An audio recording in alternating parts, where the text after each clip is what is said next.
But you had a feeling that you probably knew you weren't going to fail though, because you've had that huge community of supporters. So, did Right. you know that your campaign was going to be that successful immediately? I never at any point genuinely thought that it was going to fail. I think I thought all the way through that the campaign was going to be a success.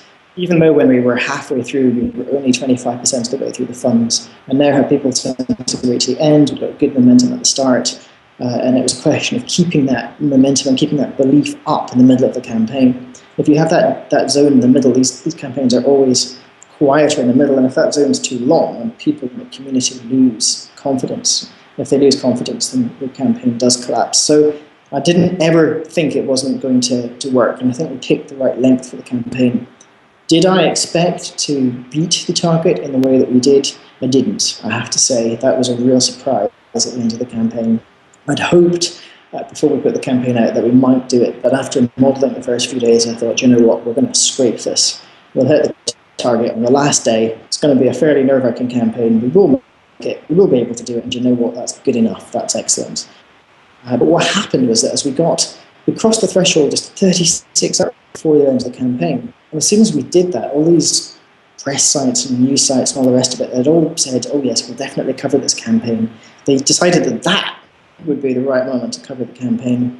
And also the people that had been watching the campaign thought, oh, they are successful. So success kind of created success. People piled in, and we did an extra £141,000 in the 36 hours of the last 6 hours of the campaign. I could not have predicted that. That was quite incredible.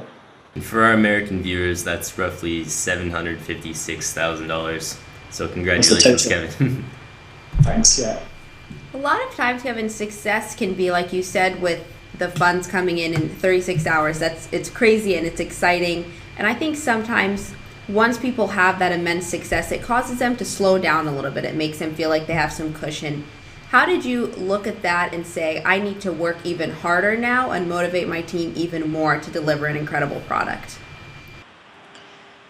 I think the first thing I did was I recognized that we'd all worked absolutely flat out to get the campaign together. So we took a few days out after the campaign to recover because we were all completely exhausted. You don't stop 30-day campaign day and night, forget having any sort of life whatsoever. You wake up in the morning, check the campaign, and do that until you have to go to sleep. So we took a little bit of time out to recover.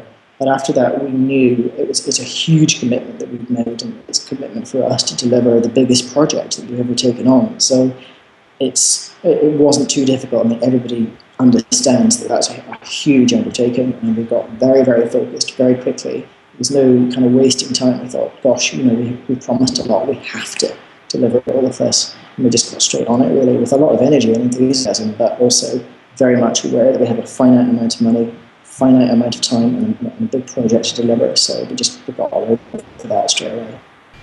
So now let's talk a little bit about the challenges of the actual campaign.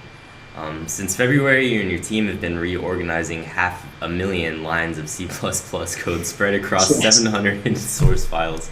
So, how do you pace yourself, and when do you actually sit back and just relax for a little bit? Do you have time to do that, or are you up all night constantly doing this? It blows my mind. I think we'll relax when the project's done. When it's actually delivered is the time to relax. There's no relaxing at the moment. It's broken down into lots and lots of individual components, so we can see how one particular refactor project is done, how the next refactor project is done. There's plenty of opportunity for us to have milestones and to measure our progress. It's not one huge amorphous black box where everybody's working on it and then suddenly it's done. So we measure it very carefully, but yeah, there's no respite at the moment. It's very, very intense. Well, we call for a very big celebration in the fall when you guys have your final delivery. You guys are in the refinement stage right now. How can you describe your progress? Progress is going really well, I would say. Some of the really big, difficult projects we've cracked, or we've made really good progress on them. I don't think there's anything that's really going to go horribly wrong at this stage. I'm always careful to come out and say that before a project's actually delivered, but I think we've got past the more difficult aspects and milestones. So I'm hoping that we'll have something that we can start publicly testing that relates to a really, really big project in the next couple of months.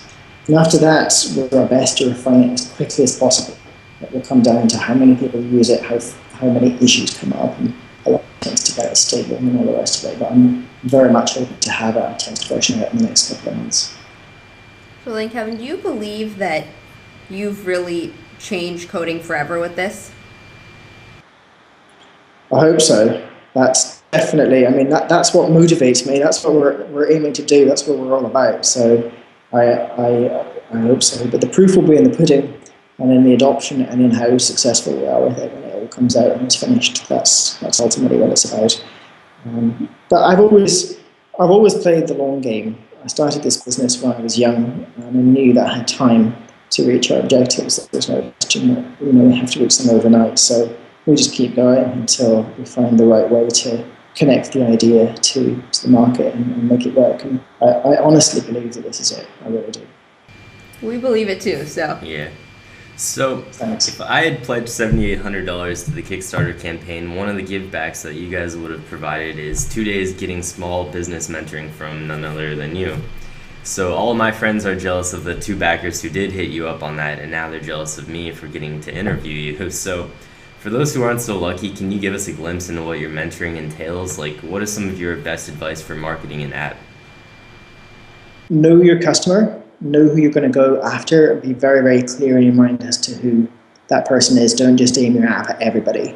Understand what they like, what they're into, what other apps they have, why they're going to use your app. Have a really, really good, clear idea about that.